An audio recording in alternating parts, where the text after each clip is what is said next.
This is Angela with Danceable Thoughts, and this is Season 2, Episode 2 of Hear It Tonight, Use It Tomorrow. This is a podcast for dance educators specifically, but educators in general, sometimes just really cool people who know and think like us.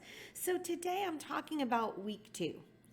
And week 2 is a kind of a funny thought because some of you may have just started school, but I want you to just play along with me. Week 2. What is week 2 all about? Well, week 2 means, all right, we got all the introductions out of the way. We got started. We started looking at our plans. We started realizing, okay, this person is going to work in this area. That person is not going to work in that area. Week 2 tends to be sort of that, climbing the curve moment where you start to think, all right, do I understand my roles? Do the people around me understand their roles? How is this going to work? Week 2 is always about climbing. Week 2 is about being excited. And even if you, like I said, a lot of friends have started school already, some of you may not have, but I just want you to think of the week 2s in your life. The week 2 after you get back from vacation. So the first week you get home from vacation, you're like, oh, I'm so tired, I gotta do the laundry, whatever. And then by week 2, normalcy has set in, and that could be a good thing or a bad thing. Think about week 2 of a new exercise program, a new diet program, something that you're doing. So week 1, you have all the enthusiasm for it, you're excited, you've done the planning, you've done the prep, you've scheduled everything out. And then week 2, you're like, okay, this is make or break, because in week 2 is where you start to see the problems. Oh, this is a bigger hassle than I thought. Or week 2, you may have a positive side of it. Well, this was challenging at first, but I'm managing. I think the interesting thing about week 2, in any time of, I'm going to call it uphill struggle, whether it's changing a habit or adding something new to your routine, week 2 is usually got a fair share of excitement to it, but it's also got the what ifs and maybe I don't need tos. And so you want to really think about that for the people around you. And I'm going to again speak to my educators now. Week 2 is an interesting time because your doubts come in, but there should be a balance of momentum. Now, we as the people in charge of the classrooms, the charge of the programs, we've got to be the ones that continuously bubble over with enthusiasm that those doubts are not going to take hold. And I think that you can do that. It's, we talk about, end of year tired, school teacher tired, or end of first day tired. Well, really, I'm gonna rev you up. That's my morning podcast too. I want you to think about how important this week 2 is to the continuity of the rest of the year. Do not give up on some new program, some new system you're putting in, even if you're starting to see the kinks in it. Maybe you had a great way of starting and ending class, and you're in week 2 and you're starting to see the problems. Don't give up. Keep it going. Keep it going. Wait another week or so, reminding you that the old adage says it takes about 21 days to build a habit. So think about that. You've got another week of trial and error with this. So I'm just going to encourage you to stay the course in week 2. So I also want to talk to you about something that's really big in the news this week, just devastatingly wrong. So I don't watch Good Morning America. That's not my channel. That's not my thing. And I certainly didn't have a clue who this Laura Spencer was until she stuck her big old foot in her mouth and was talking about Precious Prince George and the really, I'm going to call it well-rounded curriculum they get. So in the context of talking about how much they had him doing as far as languages and activities and academics and these things, that he was taking ballet, and she started laughing, and because other people start, when she laughed, other people laughed, that I almost think it was like a nervous laugh, and it just infuriated the dance community. And I get it. Of course, I was one of them. It hurts me to think that anyone would, in the 21st century, make such dumb comments. There's no reason for it. There's no reason for it. And it shows a lack of ignorance on her part, because obviously all of us in the ballet history world know that it was actually the men who danced first. The reason we turn out, I teach this lesson all the time, was because the men were going to show off their legs. Dancing was actually an activity of royalty. And then just on a more level, humorous thing, we all know that the guys who can dance get all the girls. I used to tell my son that all the time. You got to learn to dance because you'll always be popular on the dance floor. Gender stuff aside, a lot of us got frustrated by that because it showed the ignorance and the understanding of what it really takes to train yourself in dance and to perform at the highest level. I just think it was, well, I know she regrets it. How could she not? I don't think it's true at all of this generation. I look at the prominence of the television shows that have things to do with dancing. I see all the really great videos out there. I see World of Dance. I see the competition flourishing. I'm not really worried about it. I'm not even worried about the perspective that individual person had. I want to remind you that right now, as our new school year is starting, this is where we really teach that dance is for all. And so giving you a thought, now I'm also speaking to my dance team director friends, you are now putting out their performances. You've had community pep rallies, you've had show-offs, you're starting to put your performances out there. And your performances, I know, have been polished, and that is part of what we do is we perfect our art. And that is an amazing thing, and we ooh and ah as spectators. I watch fabulous videos. I repost them all the time about the beautiful things that I see being done by dancers.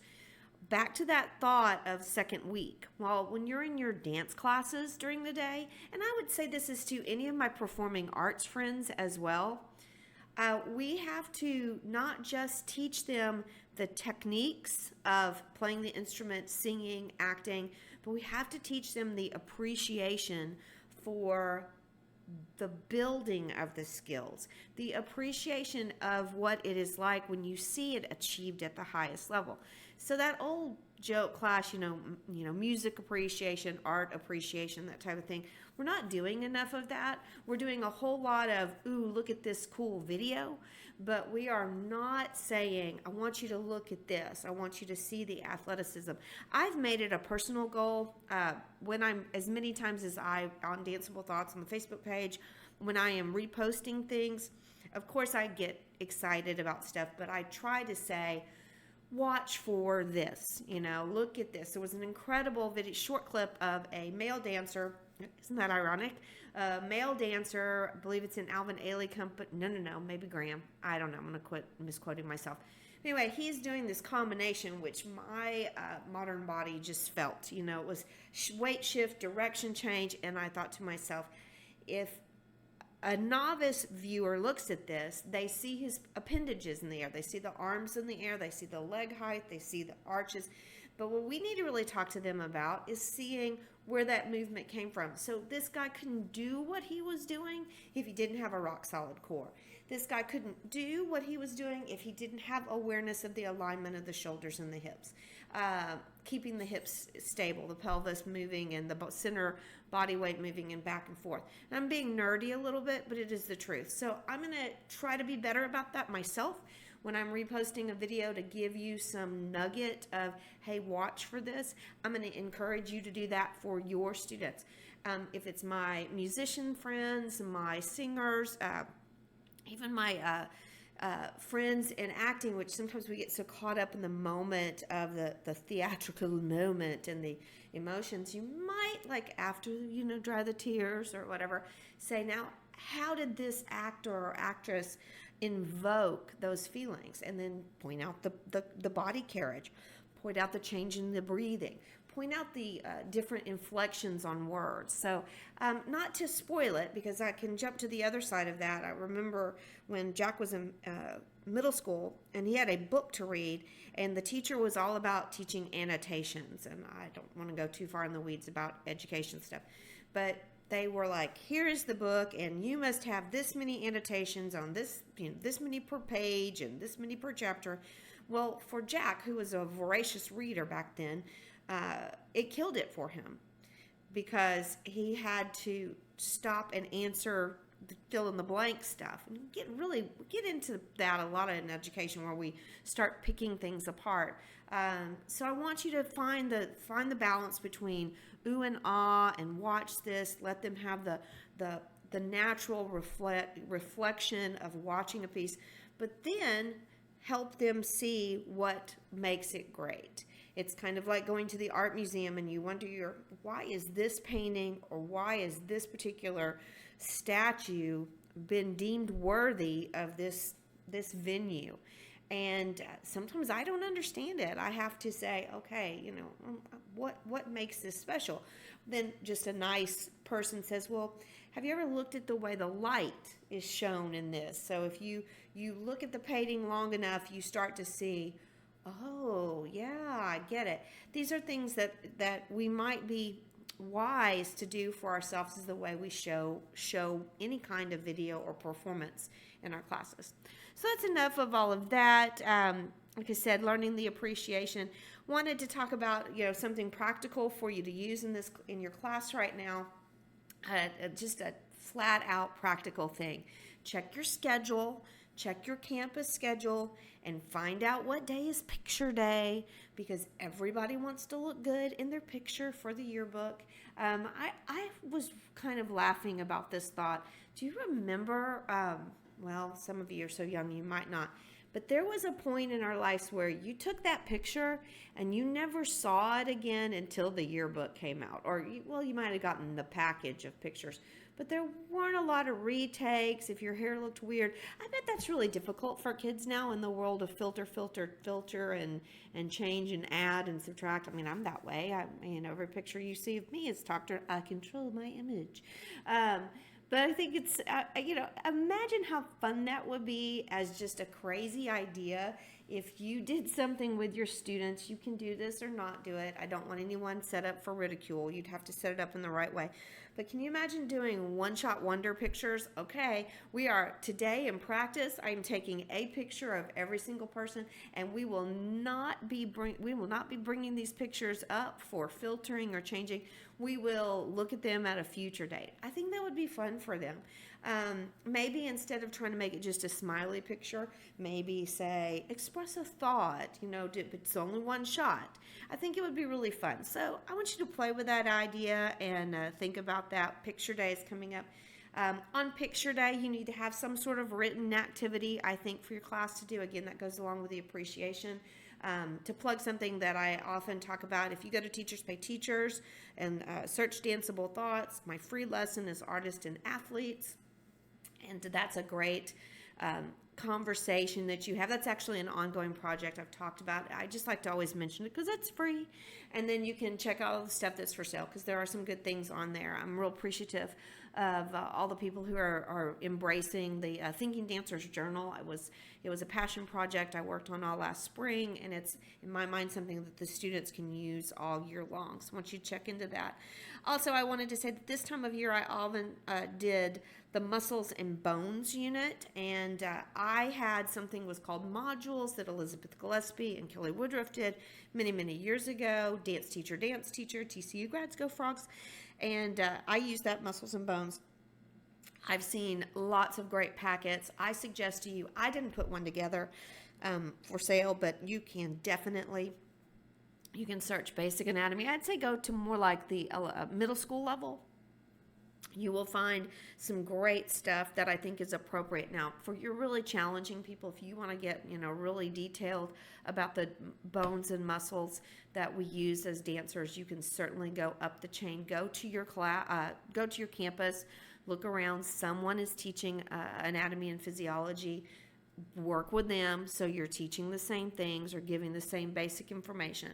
I like the Muscles and Bones because then there's a lot of fun activities you can do. Just getting them to learn the correct terms for the different body parts. I always said to my students, this was a great way to sound smart and be a little bit more knowledgeable when you are speaking if you do have an injury or you had to go to a doctor, so that they weren't totally talking over your head. And you could say, hey, my dance class, we talked about the gastrocnemius or whatever, gastroc.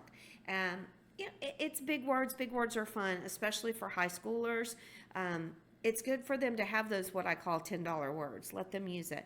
And I think it shows the skeptical parent that this isn't just about hip hopping around to some great music, that I'm trying to give some valuable information that whether they stay in dance or they play a sport or they just become, an adult fitness person, that this is valuable information that is best gleaned from their experiences in dance class. Because let's talk about it, we are all about the body, about treating the body right, warming it up, cooling it down. We put the body through so much strain to create our art that we're probably one of the best go-tos for what I call lifelong dance interactions, whether it's the kind of things you do in a fitness class, or if you do some sort of sport where you're going to have to stretch or you need to be flexible. We're the experts on that. Why not make it relevant to them? Again, this is second week thoughts. Hook it into those kids who's I tried that combo and I felt weird, or I didn't like that music. Well, there's other things. Right now is second week thoughts. It's like laying out the buffet. There's a lot of things I need you to try. You're not so sure about this. You're not so sure about that.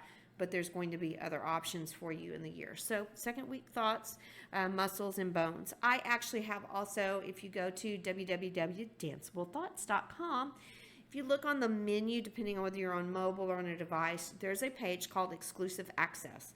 And there is no fee for that until the end of 2019.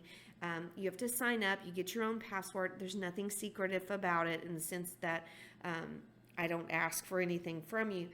But I keep it a little more exclusive so that not all of my resources are out. There is also a fitness puzzle, and it's more about aerobic, anaerobic, cardiovascular fitness, that type of thing. It's very simple, just very simple stuff, but it could be extremely useful to you. So I wanted to let you know that was there.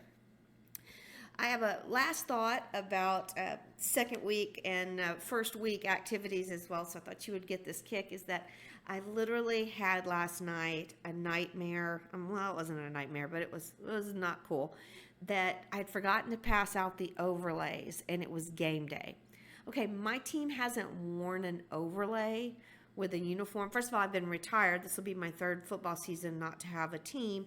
And I've been, my team didn't wear an overlay. I mean, I visualized Meredith Miller-Wasik and her friends when it was the uniforms were brand new. We had overlays.